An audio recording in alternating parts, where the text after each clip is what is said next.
Concurso Nacional Unificado, bloco 7, o bloco das massas, o bloco de milhares de vagas. Como estudar para o bloco 7, como estudar pensando no máximo possível de cargos ao mesmo tempo, para poder fazer uma prova e concorrer bem à maioria das vagas. Olá, meu nome é Diogo Moreira, sou auditor fiscal da Receita Federal e eu estou aqui para te ajudar a sair dessa vida bandida que é estudar para concurso. Vamos encarar o bloco 7. Aqui você está vendo uma tabela com todos os cargos sem formação específica, ou seja, qualquer nível superior, ok? Então, não vou tratar aqui de nenhum cargo especificamente. Eu vou falar com você que é pragmático, que quer passar num concurso, num cargo, não importa qual, quer ganhar bem, pelo menos ali uns 5 a 8 mil, ficar tranquilo e não perder tempo. Vamos analisar quais são os eixos mais importantes para a maioria dos cargos, quais os eixos menos importantes para a maioria dos cargos, porque talvez não dê tempo de você ver tudo e você vai ter que escolher em qual dar ênfase.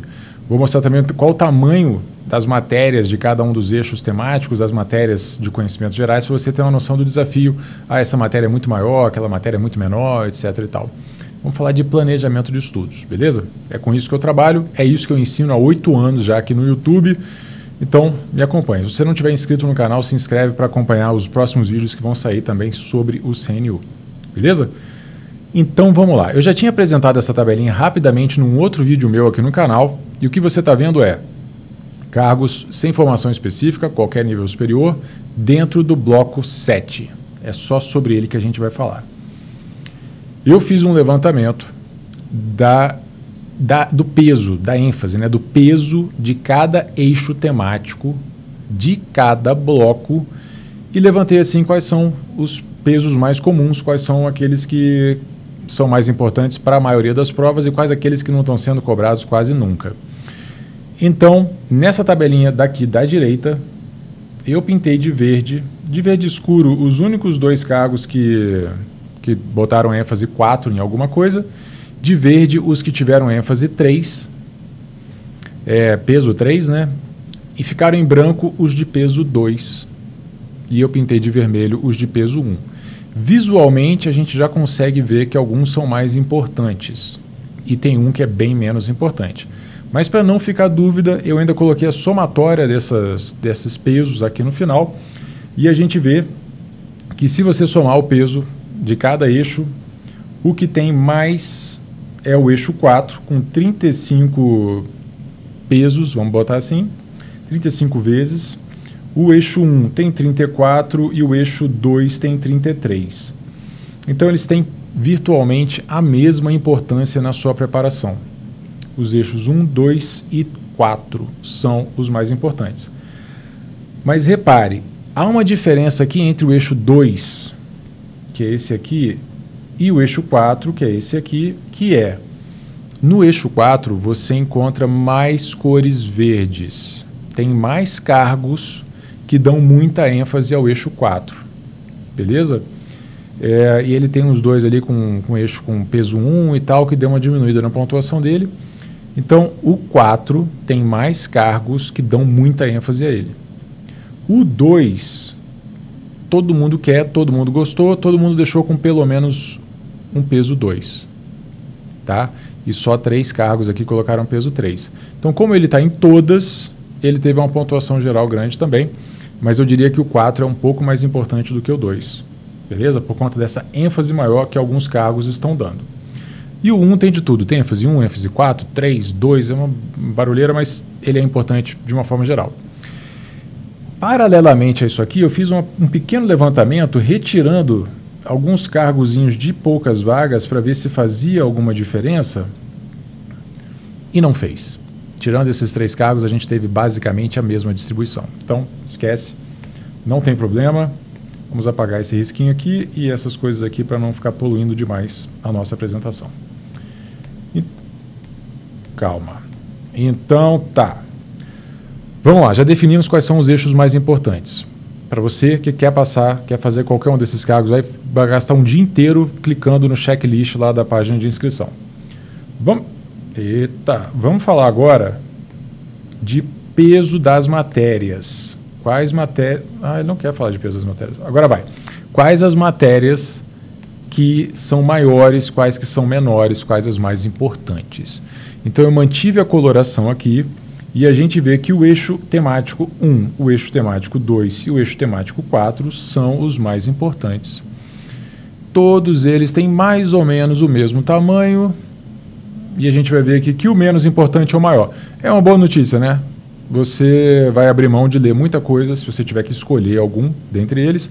O eixo 5 é o menos importante em termos de peso e ele é o maior. Gestão governamental e governança pública. Tem divisão aqui para o eixo 1 e para o eixo 2. Se você já vinha estudando, isso aqui é basicamente administração pública, administração geral, administração de recursos materiais, coisinhas desse tipo. São as administrações, a maioria é de assuntos razoavelmente frequentes no mundo dos concursos. Então você não está vendo nada muito diferentão aqui. Provavelmente você já estudou várias dessas aulas, especialmente se você já estava estudando para esse tipo de concurso. Então, boa notícia, são muitas aulas, mas você já deve ter lido a maior parte delas. Políticas públicas e estatística, cada uma delas tem metade dessas 13 aulas aqui, é 6 e 7 mais ou menos. Políticas públicas é razoavelmente tranquilo, não é nada muito complicado, você já vai ter uma noção, inclusive, estudando ali para conhecimentos gerais. Estatística não é a parte difícil de estatística, dá para pegar.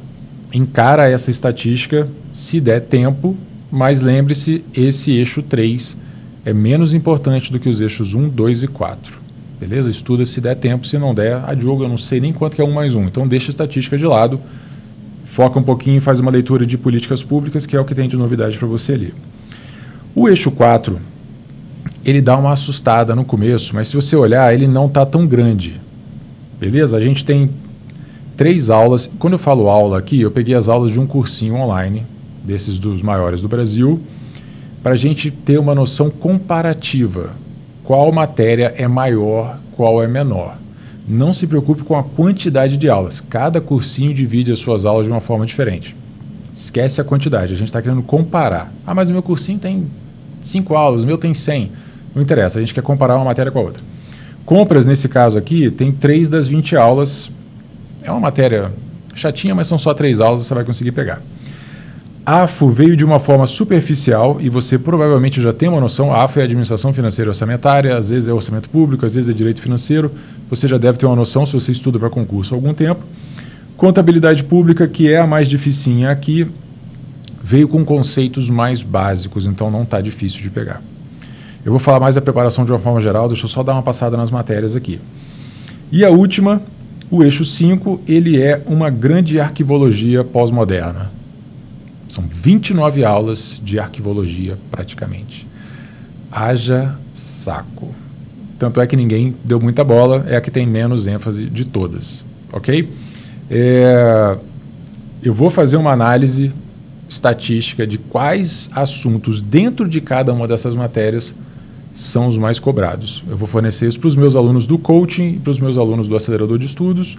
Fica lá na nossa comunidade de alunos, beleza? Se você já é meu aluno, fica tranquilo, a gente vai ter essa análise estatística. Porque você pega uma matéria tipo arquivologia com 29 aulas e pouca importância, você vai estudar só aqueles assuntos que mais caem em concursos e vai deixar os outros para lá, se não der tempo de ver tudo, que é o que é mais provável, que você não vinha estudando arquivologia provavelmente. Então, lembrando, inclusive, estou com matrículas abertas até terça-feira para o coaching, terça-feira, dia 16 de janeiro, então se você estiver vendo esse vídeo a tempo, dá tempo de entrar para o coaching. O link está na descrição. Eu vou analisar seus estudos, vou montar o seu planejamento, vou te dizer exatamente como que você vai estudar. Beleza? E metodologia boa. Nada de perder tempo, nada de fazer resumo. Você vai avançar o mais rápido possível, com a melhor qualidade possível. Ok? O link está na descrição, clica depois para ver como é que funciona. Na prova de conhecimentos gerais, a gente tem as matérias que são comuns a todos os cargos, são essas matérias aqui. Tem um pouco de sobreposição, finanças públicas com AFO, tem alguma coisa, administração pública federal, você vai ver alguma coisa que cai ali embaixo também, políticas públicas também.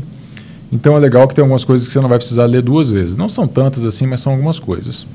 Ética, que é uma matéria grande, 12 aulas aqui, não é uma matéria difícil. Imagino que essas 12 aulas não serão muito grandes, ela não era para ser tão grande assim. Finanças públicas com 11 aulas, você vai ver alguma coisa em AFA, como eu já mencionei. Administração Pública Federal, só 6 aulinhas, você já viu ou já tem uma noção da maior parte. Diversidade e inclusão é a novidade do tipo de cobrança desse concurso. O servidor público tem que saber essas coisas. São 9 aulas, mas é basicamente leitura, leitura, leitura. Se alguém gravar uma videoaula, estuda isso aqui por videoaula ou por audioaula, beleza? Para você não ficar lendo sobre essas coisas, você vai cozinhar e vai estudar isso aí. A grande parte é bom senso ou senso comum, não gasta muito tempo com isso não. Desafios ao Estado de Direito, que é um outro nome bastante peculiar. Tem algumas coisas que você já viu também, mas são só 7 aulas, é leitura, papum. Ok? Estrutura de pontuação. Conhecimentos gerais, conhecimentos específicos. Existem 3 tabelas diferentes de pontuação. Tabela 1, não vou mostrar aqui agora não, mas a tabela 1 tem grande pontuação para a prova de títulos, a tabela 2, pequena pontuação para a prova de títulos, a tabela 3, sem pontuação para a prova de títulos. Umas coisas assim. Todas elas têm discursiva, e em todas elas a discursiva vale 20 pontos. O que muda é a composição, deixa eu sair da frente daqui do que eu estou escrevendo, o que muda é a composição da pontuação de conhecimentos gerais e de conhecimentos específicos. Então a gente tem 20 aqui com 50 aqui, a gente tem 25 aqui com 50 aqui, e a gente tem 25 aqui com 55 aqui. Depende do seu cargo, está em uma dessas 3 tabelas. Uma tabela tem só a AGU e não sei o que, as outras 2 tabelas têm vários cargos. Então, no final das contas, não vai fazer tanta diferença assim se você está estudando para todos ao mesmo tempo. Beleza? Conhecimentos gerais vai variar entre 20 e 25, conhecimentos específicos vai variar entre 50 e 55. Você pode dar uma olhada no cargo, se ele vai ter prova de títulos, que te vale até 5 pontos, a outra vale até 10, dependendo do cargo. Se você tem título, você tem, se você não tem, não tem. E você não vai esquentar muita cabeça com isso, porque tem cargo de tudo quanto é tipo, tudo quanto é uma dessas tabelas aqui. Mas é importante dizer isso aqui para fins de planejamento. Entenda uma coisa com relação a como estudar. Você vai fazer ciclo de estudo.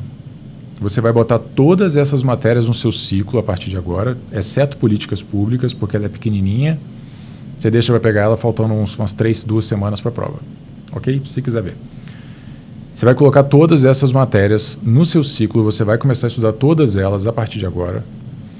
Matérias que tem muita aula inédita, você vai ter que dar uma ênfase maior, vai ter que gastar mais carga horária com elas. Então, o que é um ciclo de estudos? Você vai da matéria A para a matéria B, para a matéria C, depois a matéria D, depois estuda a matéria E, depois a F, depois a G, depois a H e volta para A, para B, para C. Você simplesmente fica girando entre uma matéria e outra sem parar. Não tem segunda, não tem terça, não tem a matéria da quarta. É uma matéria depois da outra. Deu tempo da matéria, você para. Então você estuda a matéria A por 60 minutos, a matéria B por 75, a matéria C você também vai estudar 60 minutos, a matéria D, que é maior, você põe 90 minutos, a matéria E, que é bizarríssima e muito complicada, você põe 120 minutos, a matéria F 90 minutos e por aí vai. Esses minutos vão ser cruciais no seu planejamento. Você vai gastar mais tempo com matérias que têm mais aulas para ler e aulas que valem a pena, porque tem muitos pontos. Então, são muitas aulas para ler e matérias que valem muitos pontos. Você vai balancear essas 2 coisas. A arquivologia é muito grande, mas não vai valer tantos pontos na maioria dos cargos. Não merece tanta ênfase quanto as outras. Essa matériazinha aqui é muito importante, só tem poucas aulas. Carga horária é menor, você vai conseguir ler todas as aulas tranquilamente, mesmo ela sendo importante. O seu objetivo primário é ler tudo de todas as matérias, ler o máximo possível de todas as matérias. Então faz o ciclo de estudos e vai girando as matérias dessa forma. Você vai caminhando em todas elas ao mesmo tempo, cada uma um pouquinho. Ok? Revisão. Nada de fazer resumo, pelo amor de Deus. Se você estiver lendo uma aula pela primeira vez, não escreve nada. Lê, faz as questões de final de aula. Fez algumas questões ali, passa para a próxima aula. Lê a próxima aula, terminou, faz as questões de final de aula, como se fossem exercícios de fixação. Existe uma forma de otimizar isso aí, que é o que eu ensino no coaching, no acelerador, que você pega as questões do final da aula, divide em alguns grupos, faz um grupinho assim que termina de ler a aula, guarda outros grupos para fazer depois. Eu ensino isso dentro dos meus programas, não tem como ensinar isso aqui, mas o ideal é que você pelo menos termine de ler a aula e faça questões como exercício de fixação. Faz só isso, você já vai estar indo bem pra caramba. Se você estiver utilizando um site de questões, eu recomendo o techconcursos.com.br, que é um dos melhores que tem no Brasil hoje. Se você estiver utilizando um site de questões, tem como refazer as questões que errou depois. Ele mesmo já computa, já faz um banquinho de questões que você errou. E aí você pode refazer essas questões depois. Fica legal, especialmente para a véspera de prova. Se você quer matar o coach de orgulho, já leu quase tudo de todas as matérias, já estuda para concurso há algum tempo, já matou várias dessas matérias aqui, parabéns. Matéria finalizada, modo revisão. 10 a 15 questões de cada assunto. Você vai ficar girando por todos os assuntos, cada vez que pega um assunto, 10 a 15 questões. Cada vez que pega uma matéria, 10 a 15 questões de um assunto.